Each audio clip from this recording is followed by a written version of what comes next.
새해가 되면 사람들은 가장 먼저 계획부터 세운다.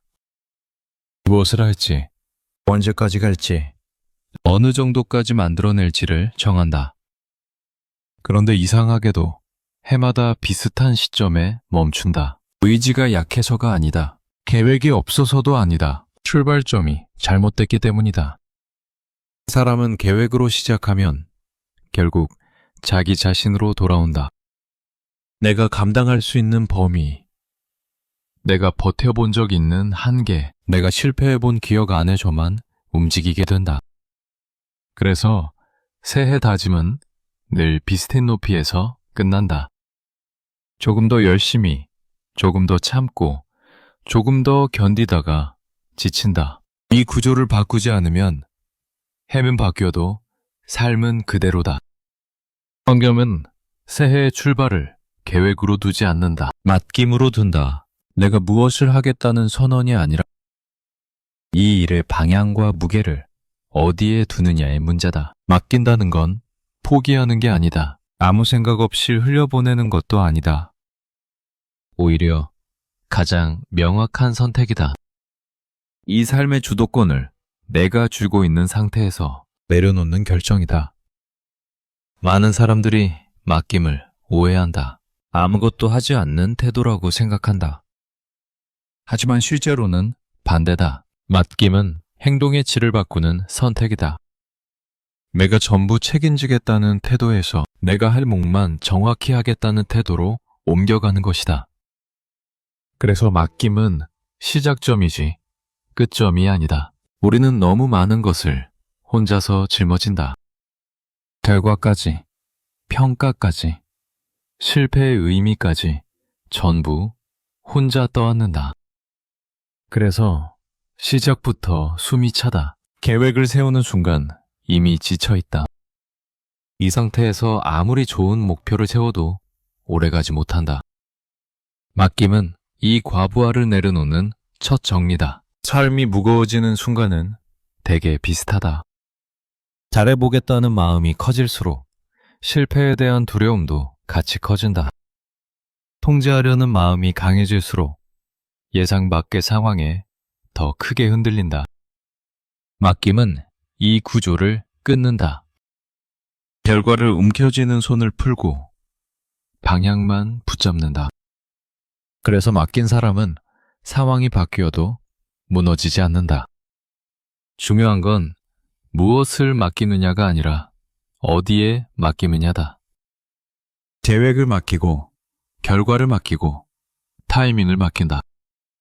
그러면 신기하게도 해야 할 일은 더 또렷해진다. 내가 지금 해야 할 행동, 오늘 해야 할 선택, 지금 멈춰야 할 집착이 분명해진다.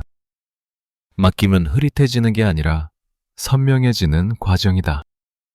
새해를 앞두고 가장 먼저 점검해야 할 질문은 이것이다. 나는 지금 무엇을 붙잡고 불안해하고 있는가? 이 불안의 근원은 목표가 아니라 통제 욕구일 가능성이 크다. 내가 조절할 수 없는 영역까지 관리하려고 들 때 마음은 무너진다. 맡김은 그 경계를 다시 긋는 작업이다. 맡긴다는 말은 책임을 회피하겠다는 말이 아니다. 오히려 책임의 범위를 정확히 정의하겠다는 선언이다. 내가 할 수 있는 것과 할 수 없는 것을 구분하는 순간 삶의 에너지가 재배치된다. 쓸데없이 새는 힘이 줄어들고 지속 가능한 속도가 생긴다. 그래서 맡긴 사람은 오래 간다. 많은 새해 다짐이 중간에 꺾이는 이유는 의지가 약해서가 아니라 처음부터 너무 많은 것을 안고 출발했기 때문이다. 맡김없이 세운 계획은 처음엔 그럴듯하지만 시간이 갈수록 무게가 된다.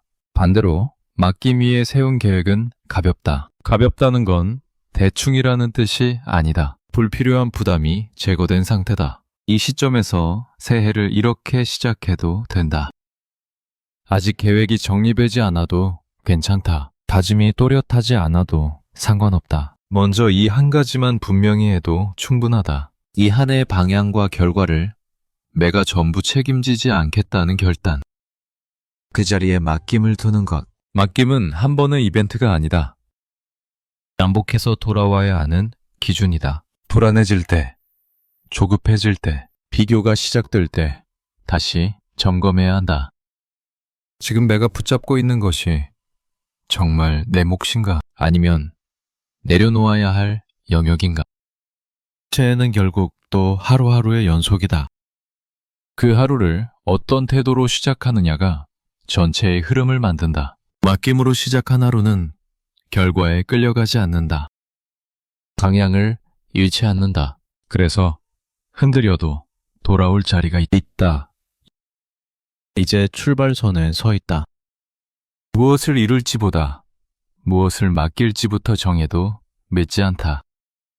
오히려 그게 가장 빠른 길이다.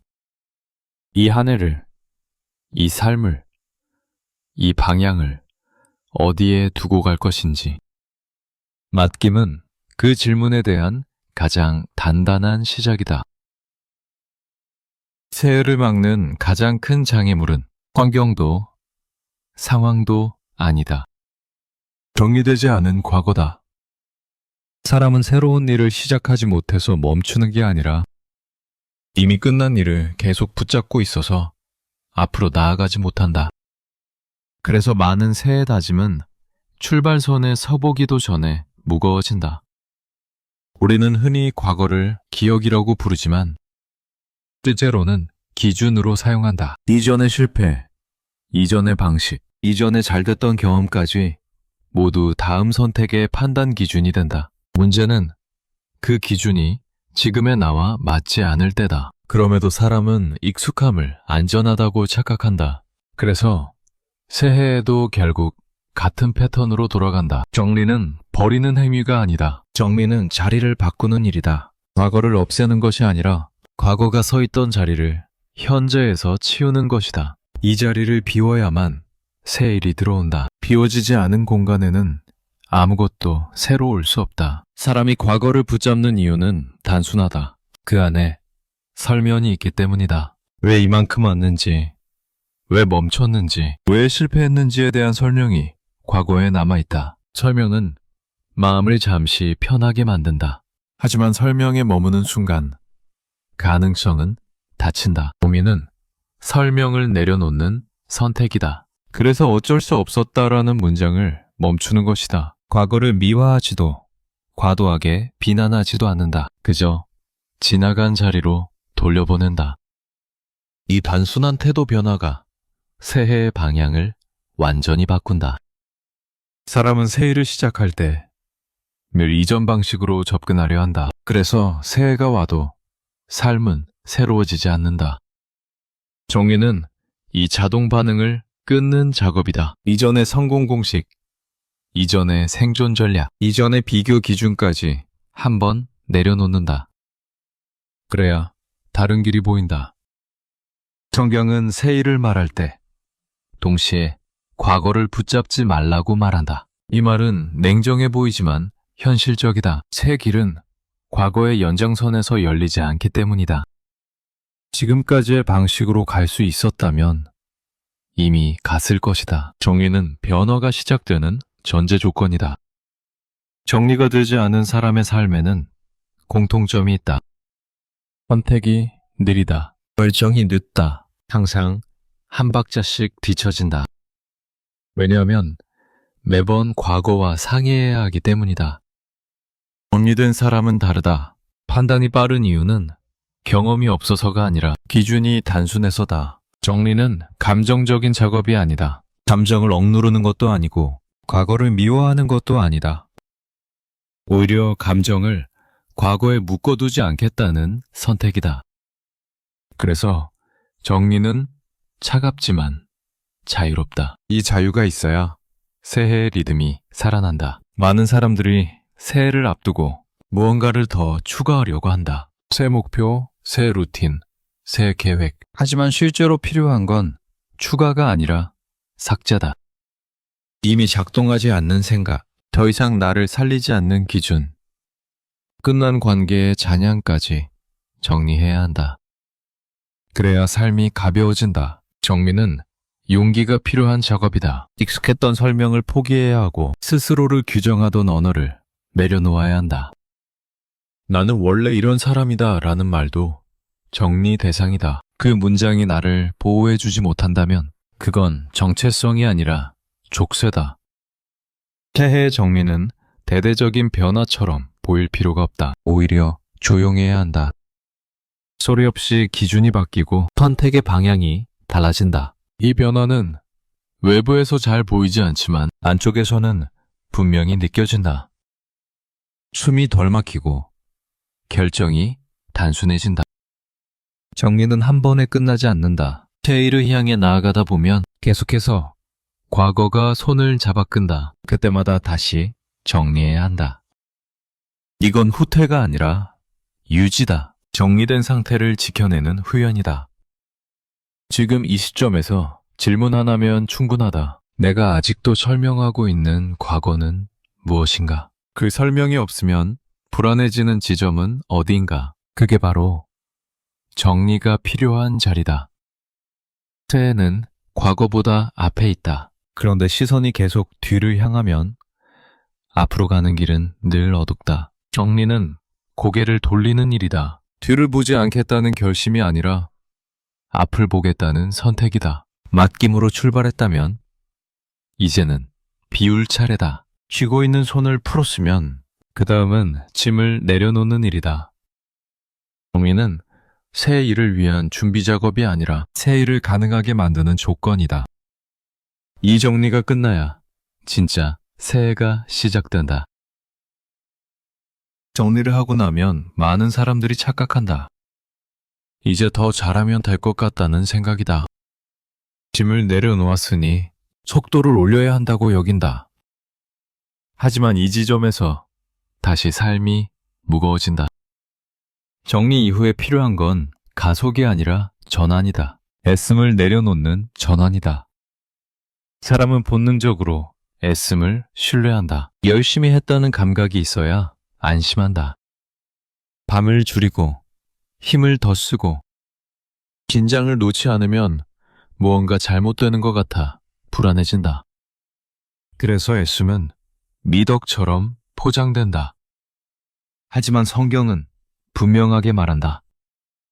애씀 자체가 삶을 세우는 핵심은 아니라고. 애씀에는 한계가 있다. 처음에는 성과를 만든다. 그러나 시간이 지나면 방향보다 소모가 커진다. 특히 통제할 수 없는 영역까지 애쓰기 시작하는 순간 삶은 급격히 무너진다. 결과, 타이밍, 사람의 반응, 미래의 그림까지 붙잡으려 들 때 애씀은 집착으로 변한다. 애씀을 내려놓는다는 말은 게으름을 선택하겠다는 뜻이 아니다. 아무것도 하지 않겠다는 선언도 아니다. 이 말의 핵심은 분명하다. 내가 할 수 없는 영역에서 힘을 빼겠다는 결단이다. 노력의 총량을 줄이는 게 아니라 위치를 옮기는 일이다. 사람이 가장 많이 소모되는 지점은 불안한 노력이다. 잘하고 있는지 끊임없이 확인하고 뒤처지는 것 같아 조급해지고 남들과 비교하며 속도를 조절한다. 이 애씀은 결과를 만들지 못한다. 오히려 방향 감각을 마비시킨다. 그래서 열심히 살았는데도 허탈함만 남는다. 애씀을 내려놓는 사람은 기준이 다르다. 얼마나 했는지가 아니라 지금 이 행동이 내 몫인지 아닌지를 먼저 본다. 이 판단이 서면 행동은 단순해진다. 해야 할 일은 묵묵히 하고 내려놓아야 할 영역은 과감하게 비운다. 그래서 에너지가 분산되지 않는다. 우리는 흔히 이렇게 말한다. 그래도 내가 안 하면 안 될 것 같아서. 이 문장은 책임감처럼 보이지만 실제로는 통제 욕구다. 모든 것을 붙잡고 있어야 마음이 놓이는 상태다. 하지만 이 상태에서는 쉼이 사라진다. 쉼이 사라진 삶은 오래가지 못한다. 시편은 집을 세우는 이야기를 하면서 인간의 애씀을 정면으로 건드린다. 무언가를 세우는 일은 노력 이전에 방향의 문제라는 것이다. 방향이 어긋나면 밤을 새워도 헛수고가 된다. 이 말은 잔인해 보이지만 동시에 우리를 자유롭게 한다. 내가 모든 것을 증명하지 않아도 된다는 메시지이기 때문이다. 애씀을 내려놓는 순간 삶의 리듬이 바뀐다. 속도가 아니라 호흡이 생긴다. 쫓기듯 움직이지 않고 멈출 줄 알게 된다. 이 멈춤은 후퇴가 아니다. 다시 방향을 확인하는 지점이다. 많은 새해 다짐이 중간에 무너지는 이유는 다짐이 커서가 아니라 애씀의 방식이 잘못됐기 때문이다. 처음부터 끝까지 긴장을 유지하려 한다. 하지만 인간은 그렇게 설계되지 않았다. 지속은 힘으로 유지되지 않는다. 질서로 유지된다. 애씀을 내려놓는다는 건 삶의 질서를 회복하는 일이다. 무엇을 해야 하는지보다 무엇을 하지 않아도 되는지를 아는 것. 이 기준이 서면 하루의 밀도가 달라진다. 적게 해도 흔들리지 않고 많이 해도 소진되지 않는다. 여기서 중요한 질문이 하나 있다. 지금 내가 애쓰고 있는 것 중에서 사실은 내려놓아도 되는 것은 무엇인가? 내가 통제하려고 애쓰는 영역은 어디인가? 이 질문에 정직해질수록 삶은 가벼워진다. 애씀을 내려놓은 사람은 결과에 덜 휘둘린다. 잘 될 때도 중심을 잃지 않고 잘 안 될 때도 자신을 부수지 않는다. 왜냐하면 결과가 자기 존재를 증명하는 수단이 아니기 때문이다. 이 상태가 되면 실패는 정체성이 아니라 과정이 된다. 정리까지 마쳤다면 이제는 숨을 고를 차례다. 짐을 내려놓았는데도 계속 이를 악물고 있다면 아직 출발한 게 아니다. 말씀을 내려놓는 순간부터 비로소 길 위에 서게 된다. 이제 다음 단계는 자연스럽다. 말씀을 내려놓고 나면 결국 남는 질문은 하나다. 나는 누구로 살아가고 있는가? 행동 이전에 정체성이 드러나야 할 지점이다. 그래서 흐름은 다음으로 넘어간다. 정체성의 선언으로. 애씀을 내려놓고 나면 공백이 생긴다. 그 공백은 불안처럼 느껴질 수도 있고 허전함처럼 느껴질 수도 있다. 그동안 나를 움직이던 긴장, 증명, 비교가 사라졌기 때문이다. 이때 많은 사람들이 다시 과거로 돌아간다. 뭔가 붙잡지 않으면 안 될 것 같아서다. 하지만 이 지점에서 필요한 건 다시 애쓰는 게 아니라 정체성을 분명히 하는 일이다. 사람은 행동으로 사는 것 같지만 실제로는 정체성으로 산다. 무엇을 하느냐보다 스스로를 누구라고 규정하느냐가 모든 선택의 기준이 된다. 그래서 같은 상황에서도 전혀 다른 결정을 한다. 계획이 달라도 환경이 달라도 결국 정체성이 삶의 방향을 고정시킨다. 많은 새해 다짐이 실패하는 이유는 목표가 틀려서가 아니다. 그 목표를 감당할 정체성이 준비되지 않았기 때문이다. 이 정도는 해야 하지 않을까? 이 정도는 해줘야 사람답지 않나? 이런 말들 뒤에는 늘 오래된 자기 규정이 숨어 있다.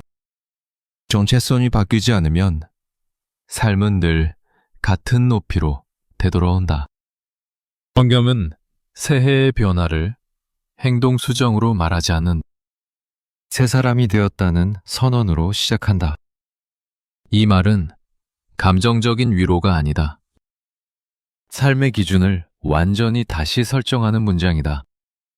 과거의 기록, 실패의 흔적, 성공의 잔향으로 나를 정의하지 않겠다는 선언이다. 정체성 선언은 스스로에게 붙이던 오래된 이름을 내려놓는 작업이다.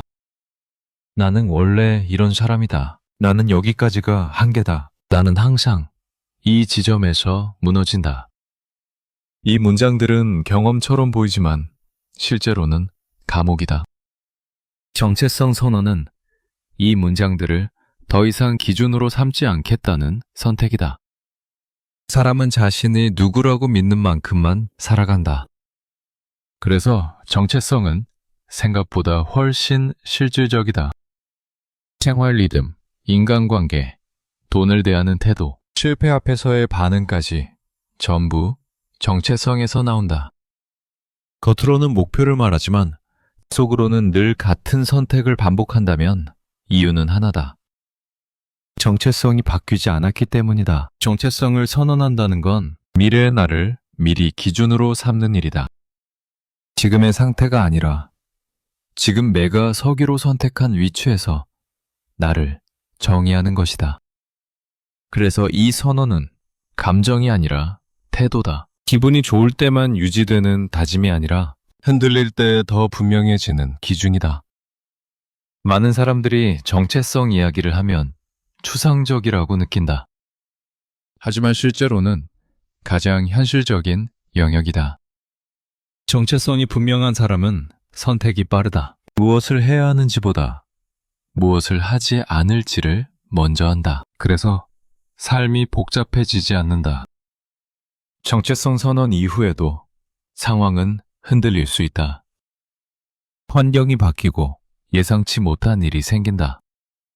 하지만 그때 기준이 되어주는 게 정체성이다. 지금 이 선택이 내가 선택한 정체성과 맞는지 아닌지를 묻는다.